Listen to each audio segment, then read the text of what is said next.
और ब्रेक के बाद एक बार फिर से स्वागत है आप सभी का। दिल्ली में लगातार इस तरीके के हादसे सामने आ रहे हैं जिसमें बेवजह लोगों की जान जा रही है। दिल्ली में करंट लगने से भी कई लोगों की मौत होती है।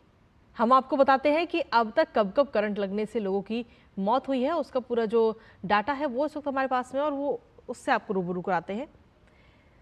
बिजली के खंभों पर जो तार लटके हुए होते हैं वो कहीं ना कहीं इन दिनों मुसीबत बनते हुए नजर आ रहे हैं। और सवाल ये है कि आखिर दिल्ली में ये जो हादसे सामने आ रहे हैं उनका जिम्मेदार कौन है? क्यों राजधानी में लोगों की जान इतनी सस्ती हो चुकी है?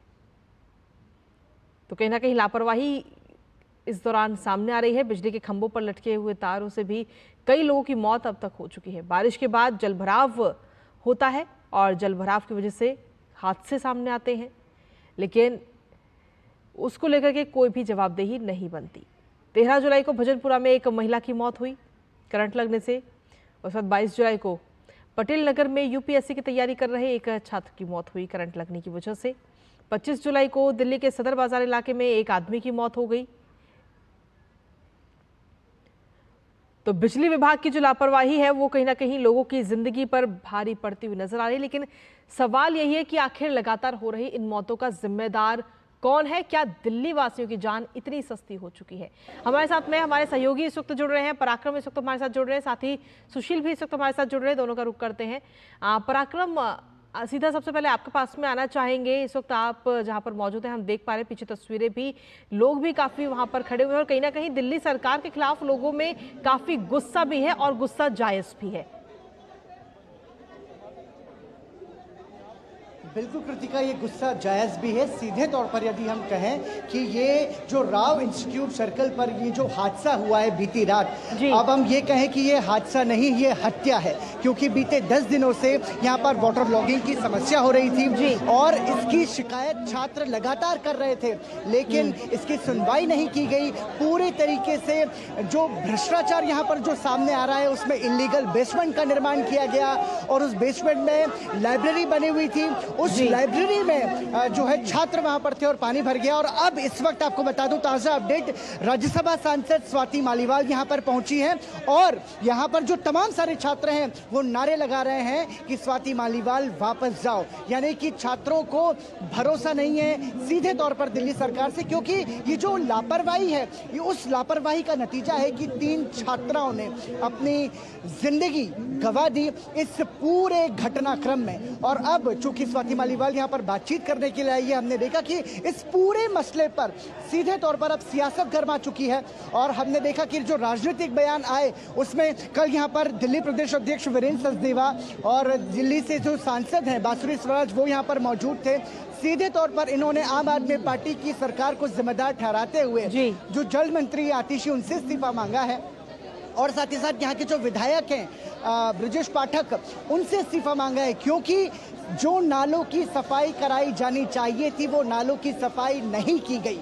महज आधे घंटे की बारिश में बेसमेंट में 7 फीट तक पानी भर गया और उसमें 3 हादसाओं ने जो अपनी जान गंवाई है। इस हत्या की जो जिम्मेदार है, कहीं ना कहीं जनता भी ये जानना चाहती है, छात्र भी ये जानना चाहते हैं कि आखिर इसके जिम्मेदार कौन है।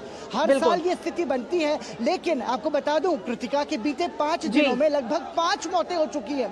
पटेल नगर में 3 छात्रों की करंट लगने से मौत हुई, कल 2 छात्राएं यहाँ पर जान गंवा चुकी है। तो आप ये अंदाजा लगाइए कि दिल्ली की जनता की जान की कीमत आखिर क्या है और जो जिम्मेदार हैं वो अपने घरों पर बैठकर ट्वीट करते हैं। कृतिका, ठीक है, आपके पास वापस आएंगे। इस वक्त सुशील भी हमारे साथ बने हुए हैं। सुशील, अगर देखा जाए तो कहीं ना कहीं तमाम सवाल इस वक्त खड़े हो रहे हैं, लेकिन इस पर अब राजनीति भी होना शुरू हो चुकी है। जबकि अगर देखा जाए तो मानसून तो हर साल ही आता है, समय रहते ही इसके लिए पहले से तैयारी क्यों नहीं की गई?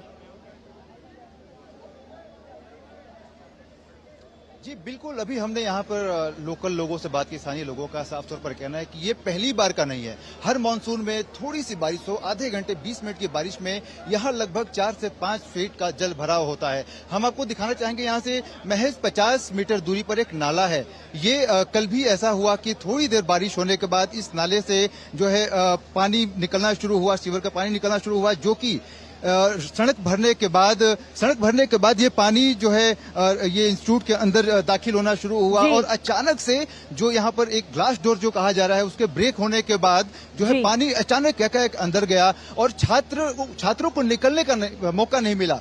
और इसका एक बात यहाँ पर छात्रों ने ये भी कहा, हर छात्र का यही कहना है कि यहाँ पर तमाम इंस्टीट्यूट ऐसे हैं जो कि इलीगल तरीके से चल रहे हैं। यहाँ पर निकासी, एंट्री और एग्जिट का एक ही रास्ता है, कोई भी सिक्योरिटी नॉर्म को फॉलो नहीं किया जा रहा, चाहे वो वाटर हो, चाहे वो आपका इलेक्ट्रिसिटी हो, चाहे अग्नि से जुड़ी जो चीजें हैं, कोई भी जो है यहाँ पे कोचिंग सेंटर इन चीजों को फॉलो नहीं कर पा रहा। इसी का जो है खामियाजा इन छात्रों को भुगतना पड़ा है। और आपको बता दें कि जो 3 छात्र यहाँ पर जो कल इस हादसे का शिकार हुए हैं, ये एक तेलंगाना और केरल और यूपी के रहने वाले हैं। इनके परिजनों को भी सूचित कर दिया गया है। फिलहाल ये जो इनकी डेड बॉडी है वो RML अस्पताल में जो है रखी हुई है। जी ठीक है सुशील, आपके पास में वापस आएंगे। तो जिस तरीके से ये हादसा सामने आए, कहीं ना कहीं तमाम सवाल भी खड़े कर रहा है।